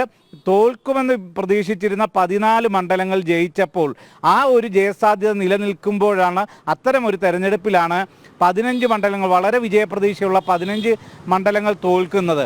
അത്തരമൊരു തോൽവിയാണ് 2 മണ്ഡലങ്ങളുടെ 2 MLA-മാരുടെ വ്യത്യാസത്തിൽ ഭരണം പോകാൻ കാരണം. 3 പേർ കൂടി ഇടതുപക്ഷത്തുനിന്ന് ജയിച്ചിരുന്നെങ്കിൽ VS സർക്കാരിന് തുടർഭരണം ലഭിച്ചതിന്, VS-ന് തുടർഭരണം ലഭിക്കാനുള്ള ആ സാധ്യതയാണ് ഇല്ലാതാക്കിയതെന്നതാണ് ഈ കവിതയിൽ പറയുന്നത്. ഇതോടൊപ്പം തന്നെ കുട്ടനാട്ടിലെ അടക്കം കർഷക തൊഴിലാളികളുടെ എല്ലാം സമരം, അതോടൊപ്പം തന്നെ ഗൗരിയമ്മ അതിൽ പങ്കാളികളായതും എല്ലാം തന്നെ വളരെ വിശദമായി വർണ്ണിക്കുന്നുണ്ട്.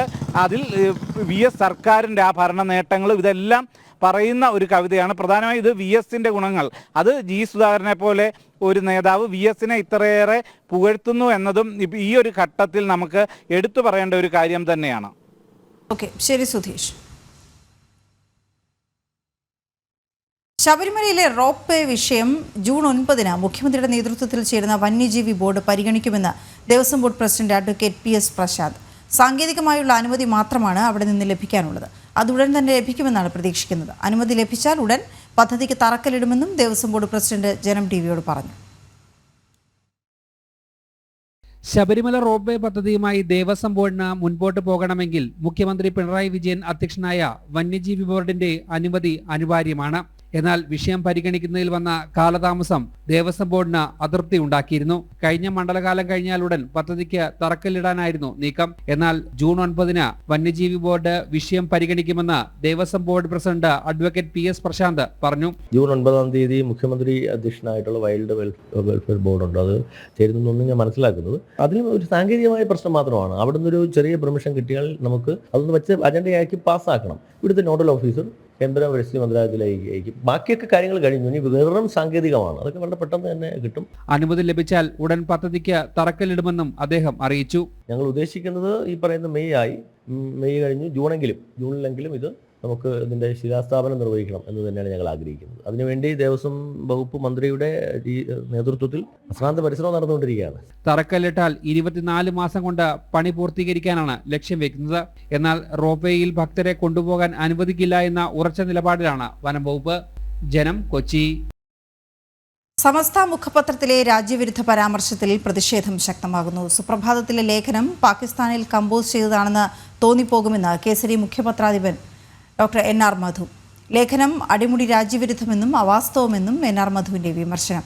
ഓപ്പറേഷൻ സിന്ദൂറിനെയും ഭാരത സൈന്യത്തെയും അധിക്ഷേപിച്ച ലേഖനം ഇന്നലെയാണ് സമസ്ത മുഖപത്രത്തിൽ പ്രസിദ്ധീകരിച്ചത്. ഓപ്പറേഷൻ സിന്ദൂറിനെയും ഭാരത സൈനികരെയും അധിക്ഷേപിച്ചുകൊണ്ട് സമസ്ത മുഖപത്രമായ സുപ്രഭാതത്തിൽ പ്രസിദ്ധീകരിച്ച ലേഖനത്തിനെതിരെയാണ് പ്രതിഷേധം ശക്തമാകുന്നത്. ലേഖനം അടിമുടി രാജ്യവിരുദ്ധമെന്ന് കേസരി മുഖ്യപത്രാധിപൻ NR മധു വിമർശിച്ചു.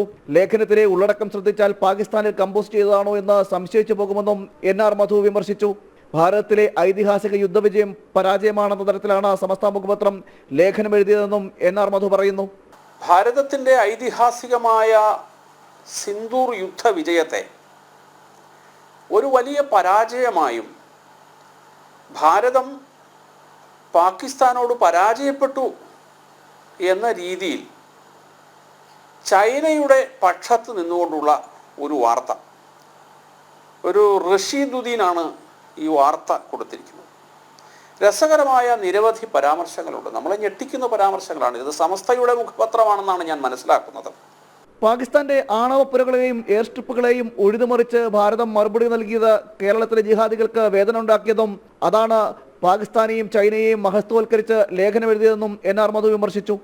3 ദിവസം മാത്രം നീണ്ടുനിന്ന യുദ്ധം പാകിസ്ഥാന്റെ ആണവ ആയുധപ്പുരയെ വരെ കടന്നാക്രമിച്ച് ഭാരതത്തിന്റെ ബ്രഹ്മോസ് മിസൈലുകൾ പാകിസ്ഥാന്റെ എയർ സ്ട്രിപ്പുകളെ ഉഴുതുമറിച്ച് പ്രതിരോധരഹിതമായി ഭാരതത്തിന് വേണമെങ്കിൽ പാകിസ്ഥാനെ തകർത്ത് തരിപ്പണമാക്കാവുന്ന ഒരു അവസരത്തിൽ അമേരിക്ക അടക്കമുള്ള വൻശക്തി രാഷ്ട്രങ്ങൾ എങ്ങനെയെങ്കിലും ഈ യുദ്ധം ഒന്ന് അവസാനിച്ച് കണ്ടാൽ മതി എന്ന ആഗ്രഹത്തോടുകൂടി, ആ ആഗ്രഹം അവർക്കുണ്ടാക്കിയത് പാകിസ്ഥാന്റെ പ്രതിരോധ മന്ത്രിയും പ്രധാനമന്ത്രിയും ഒക്കെയാണ്. അമേരിക്കയുടെ കാല് പിടിച്ച് എങ്ങനെയെങ്കിലും ഭാരതത്തെ സമാധാനിപ്പിക്കണം, ഇറാന്റെ സഹായത്തോടു കൂടി. ഭാരതം ഒരിക്കലും ഈ യുദ്ധം ആഗ്രഹിച്ചതല്ല. പക്ഷേ പഹൽഗാമിൽ ഉണ്ടായ ഏകപക്ഷീയമായ ആക്രമണത്തിന് മറുപടി കൊടുക്കും എന്ന് ഭാരതം പറഞ്ഞു, അതിന് മറുപടി കൊടുത്തു. ഇന്നലെയാണ് സമസ്ത മുഖപത്രമായ സുപ്രഭാതത്തിൽ രാഷ്ട്രവിരുദ്ധ പരാമർശത്തോടു കൂടിയ ലേഖനം പ്രസിദ്ധീകരിച്ചത്. സിന്ദൂർ യുദ്ധവിജയം പരാജയമാണെന്ന ഉള്ളടക്കത്തിൽ പ്രസിദ്ധീകരിച്ച ലേഖനത്തിൽ ചൈനയ്ക്കും ചൈനയുടെ ആയുധങ്ങൾക്കും വാഴ്ത്തുപാട്ട് നടത്തുകയും ചെയ്യുന്നു. വരുമോ വീണ്ടും ഒരു ഇന്തോ പാക് യുദ്ധം എന്ന തലവാചകത്തോടു കൂടിയാണ് സുപ്രഭാതം ലേഖനം പ്രസിദ്ധീകരിച്ചത്. ജനം, തിരുവനന്തപുരം. ദൃശ്യമാധ്യമ രംഗത്ത് തലയെടുപ്പോടെ 10ാം വർഷത്തിലേക്ക് കടക്കുന്ന ജനം ടിവിയുടെ പുതിയ ആസ്ഥാന മന്ദിരത്തിന്റെ ഗൃഹപ്രവേശ ചടങ്ങുകൾ നാളെ നടക്കും. ആധുനിക സാങ്കേതിക വിദ്യകൾ കോർത്തിണക്കിയ തിരുവനന്തപുരം കൈമനത്തെ പുതിയ സ്റ്റുഡിയോ കോംപ്ലക്സിലാണ് ചടങ്ങുകൾ. ബുധനാഴ്ച രാവിലെ 5-ന് ഗണപതി ഹോമത്തോടെ ചടങ്ങുകൾ ആരംഭിക്കും. 11-ന് ദീപപ്രോജ്വലനം, വൈകിട്ട് 7-ന് ഭഗവതി സേവയും വാസ്തുപൂജയും നടക്കും. സാമൂഹ്യ സാംസ്കാരിക രംഗങ്ങളിലെ ക്ഷണിക്കപ്പെട്ട അതിഥികളും ജനം ടി വി കുടുംബാംഗങ്ങളും ചടങ്ങിൽ പങ്കെടുക്കും.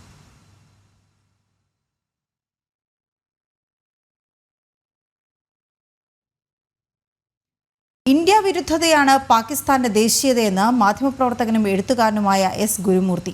മുസ്ലിം ലീഗ് വിത്തുപാകിയ ഹിന്ദു വിരുദ്ധതയിലൂടെയാണ് അത് വളർന്നത്.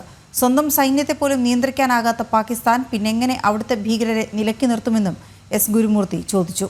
ബലൂചിസ്ഥാനെക്കുറിച്ചും പഷ്തൂനെക്കുറിച്ചുമുള്ള ചിന്ത ഭാരതത്തിന്റെ മനസ്സിലേക്ക് കടത്തിവിടാൻ നിലവിലെ സ്ഥിതിയിലൂടെ കഴിഞ്ഞുവെന്നും അദ്ദേഹം പറഞ്ഞു. ജനം ടിവിയുടെ ദ ബിഗ് ഇന്റർവ്യൂവിൽ ചീഫ് എഡിറ്റർ പ്രദീപ് പിള്ളയുമായി സംസാരിക്കുകയായിരുന്നു S. ഗുരുമൂർത്തി.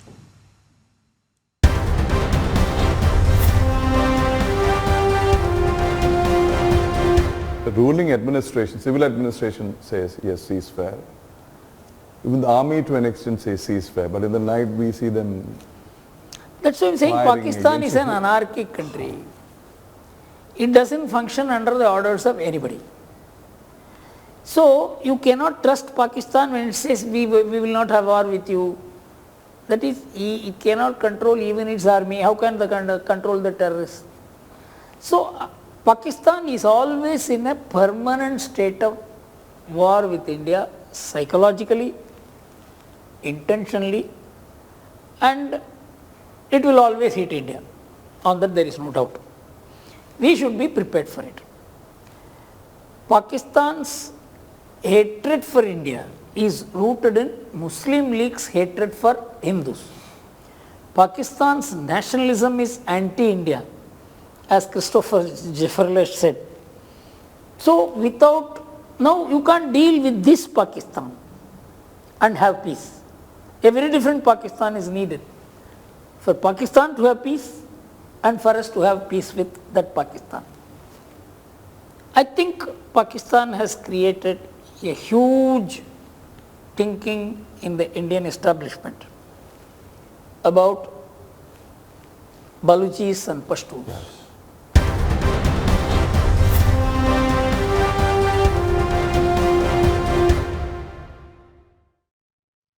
ജാർഖണ്ഡിലെ പലാമു ജില്ലയിൽ മാവോയിസ്റ്റ് ഭീകരനെ വധിച്ച് സുരക്ഷാസേന. തലയ്ക്ക് 15 ലക്ഷം രൂപ ഇനാം പ്രഖ്യാപിച്ച മറ്റൊരു ഭീകരന് ഏറ്റുമുട്ടലിൽ ഗുരുതരമായി പരിക്കേറ്റതായി ഉന്നത ഉദ്യോഗസ്ഥർ അറിയിച്ചു.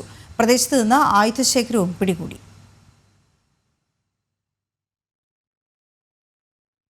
ഇന്ത്യൻ രൂപയിൽ വിദേശ വിനിമയം നടത്താൻ നടപടികൾ ആരംഭിച്ച റിസർവ് ബാങ്ക്. ആദ്യപടിയായി ബംഗ്ലാദേശ്, നേപ്പാൾ, ശ്രീലങ്ക, ഭൂട്ടാൻ തുടങ്ങിയ രാജ്യങ്ങളിലെ ഭാരതീയരായ പ്രവാസികൾക്ക് ഇന്ത്യൻ രൂപയിൽ വായ്പ നൽകാൻ നടപടികൾ RBI ആരംഭിച്ചു. വിദേശ രാജ്യങ്ങളിലെ സെൻട്രൽ ബാങ്കുകളുമായി ധാരണാപത്രം ഒപ്പിടുന്നതിന് റിസർവ് ബാങ്ക് ധനമന്ത്രാലയത്തിന് അനുമതിക്കായി അപേക്ഷ സമർപ്പിച്ചു. ഇന്ത്യൻ രൂപയുടെ അന്താരാഷ്ട്ര വിനിമയ മൂല്യം വർദ്ധിപ്പിക്കുന്നതിനുള്ള ആദ്യഘട്ടമായാണ് നടപടി. വിദേശ രാജ്യങ്ങളിലെ ഭാരതം ആസ്ഥാനമായുള്ള ബാങ്കുകളുടെ ബ്രാഞ്ചുകൾക്ക് ഇന്ത്യൻ രൂപയിൽ വായ്പ നൽകാനുള്ള സംവിധാനം ഒരുക്കാനാണ് RBI നീക്കം. വിദേശ രാജ്യങ്ങളിലെ ഭാരതീയരായ പ്രവാസികൾക്കാണ് ഇന്ത്യൻ രൂപയിൽ വായ്പ നൽകാൻ ആദ്യഘട്ടത്തിൽ സൗകര്യം ഒരുക്കുക. നിലവിൽ അതത് രാജ്യങ്ങളിലെ കറൻസിയിൽ മാത്രമാണ് വായ്പ നൽകാൻ അവിടങ്ങളിൽ പ്രവർത്തിക്കുന്ന ഭാരതം ആസ്ഥാനമായ ബാങ്കുകളുടെ ബ്രാഞ്ചുകൾക്ക് അനുമതിയുള്ളത്. ബംഗ്ലാദേശ്, ശ്രീലങ്ക, നേപ്പാൾ, ഭൂട്ടാൻ തുടങ്ങിയ രാജ്യങ്ങളിലാണ് ആദ്യഘട്ടത്തിൽ രൂപയിൽ വായ്പ നൽകാനുള്ള നടപടികൾ ആരംഭിക്കുന്നത്. ഇതിനുള്ള മുന്നൊരുക്കങ്ങൾക്കായി അനുമതി നൽകണമെന്നാവശ്യപ്പെട്ട് റിസർവ് ബാങ്ക് കേന്ദ്ര ധനമന്ത്രാലയത്തിന് അപേക്ഷ നൽകിക്കഴിഞ്ഞു. രൂപയുടെ വിനിമയ മൂല്യത്തിൽ കാര്യമായ വർധനവുണ്ടാക്കുന്നതിന് നടപടികൾ പ്രയോജനം ചെയ്യും. വിനിമയ മൂല്യം ഉയർത്തി ഡോളർ, യൂറോ എന്നിവയെപ്പോലെ വാണിജ്യ കറൻസിയായി ഇന്ത്യൻ രൂപയെ വിവിധ രാജ്യങ്ങൾക്ക് പ്രയോജനപ്പെടുത്താനുള്ള നീക്കത്തിന്റെ മുന്നോടികൂടിയാണ് നടപടി. രൂപ ആഗോള വിനിമയ മാധ്യമമായി പ്രയോജനപ്പെടുത്തുന്നതിന് ആസൂത്രണങ്ങൾ നേരത്തെ തന്നെ സർക്കാർ ആരംഭിച്ചിരുന്നു. നിലവിൽ പല രാജ്യങ്ങളുമായി രൂപയിൽ വിനിമയം നടത്താൻ ഭാരതത്തിന് സാധിക്കുന്നുമുണ്ട്. വായ്പകൾ രൂപയിൽ ലഭ്യമാകുന്നത് ശക്തമാകുന്നതോടുകൂടി കൃത്യമായ വിനിമയ നാണയമാക്കി മാറ്റുന്നതിനുള്ള ശ്രമങ്ങൾക്ക് ഊർജം ലഭിക്കുകയും ചെയ്യും. നാഷണൽ ഡെസ്ക്, ജനം. ഭാരതത്തിന്റെ സാമ്പത്തിക നേട്ടത്തെ പ്രകീർത്തിച്ച് പ്രധാനമന്ത്രി നരേന്ദ്രമോദി. 2014 ലോകത്തെ 11ാമത്തെ വലിയ സമ്പദ് വ്യവസ്ഥയായിരുന്നു ഭാരതമെങ്കിൽ ഇന്ന് ജപ്പാനെ മറികടന്ന് ഭാരതം ലോകത്തെ 4ാമത്തെ വലിയ സമ്പദ് വ്യവസ്ഥയായി മാറി. ഇപ്പോൾ 4 ലക്ഷം കോടി മൂല്യമുള്ള സമ്പദ് വ്യവസ്ഥയായി ഭാരതം മാറിയെന്നും അദ്ദേഹം ഗാന്ധിനഗറിൽ പറഞ്ഞു.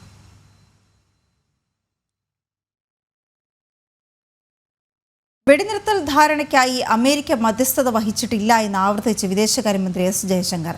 ഭാരതത്തിന്റെ സൈനിക നീക്കത്തെ തുടർന്ന് മുട്ടുമടക്കിയാണ് പാകിസ്ഥാൻ വെടിനിർത്തലിന് അഭ്യർത്ഥിച്ചതെന്നും അദ്ദേഹം പറഞ്ഞു.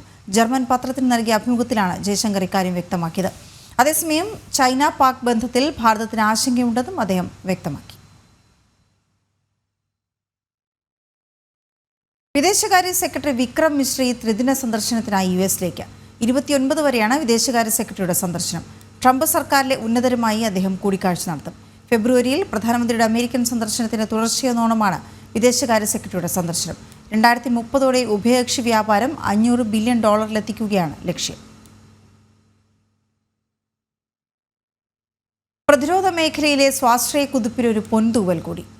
Advanced medium compact aircraft program execution മോഡലിന് പ്രതിരോധ മന്ത്രി രാജ്നാഥ് സിംഗ് അംഗീകാരം നൽകി. വ്യാവസായിക പങ്കാളിത്തത്തോടെ എയറോനോട്ടിക്കൽ ഡെവലപ്മെന്റ് ഏജൻസിയാകും എയർക്രാഫ്റ്റ് നിർമ്മിക്കുന്നതിനുള്ള പ്രോഗ്രാം സജ്ജമാക്കുക.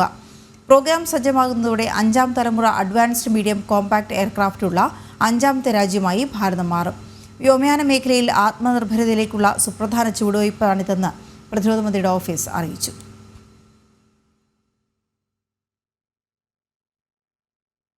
രാജ്യത്ത് കോവിഡ് രോഗികൾ 1000 കടന്നു. ഒരാഴ്ചക്കിടെ 700 കേസുകളാണ് റിപ്പോർട്ട് ചെയ്തത്.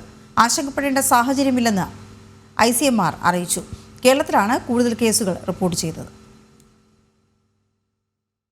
ഒരിടവേളയ്ക്ക് ശേഷം രാജ്യത്ത് കോവിഡ് കേസുകൾ ഉയരുകയാണ്. കഴിഞ്ഞ ഒരാഴ്ചക്കിടയിൽ 700 ആക്റ്റീവ് കേസുകൾ റിപ്പോർട്ട് ചെയ്തു. ആകെ കേസുകളുടെ എണ്ണം 1000-ന് മുകളിലെത്തി. കേരളത്തിലാണ് കൂടുതൽ കൊറോണ ബാധിതരുള്ളത്. 430 പേർക്കാണ് സംസ്ഥാനത്ത് കൊറോണ സ്ഥിരീകരിച്ചത്. മഹാരാഷ്ട്രയിൽ 209-ഉം ഡൽഹിയിൽ 105-ഉം കേസുകൾ റിപ്പോർട്ട് ചെയ്തു. കർണാടക, പശ്ചിമ ബംഗാൾ തുടങ്ങിയ സംസ്ഥാനങ്ങളിലും കോവിഡ് വ്യാപനമുണ്ട്. വിവിധ സംസ്ഥാനങ്ങളിലായി 7 മരണം റിപ്പോർട്ട് ചെയ്തു. അതേസമയം ആശങ്കപ്പെടേണ്ട സാഹചര്യമില്ലെന്ന് ICMR അറിയിച്ചു. എന്നാൽ ജാഗ്രത പുലർത്തണമെന്ന നിർദ്ദേശവുമുണ്ട്. ജനം, ഡൽഹി. ഉച്ചവാർത്ത പൂർണ്ണമാകുന്നു. നമസ്തേ.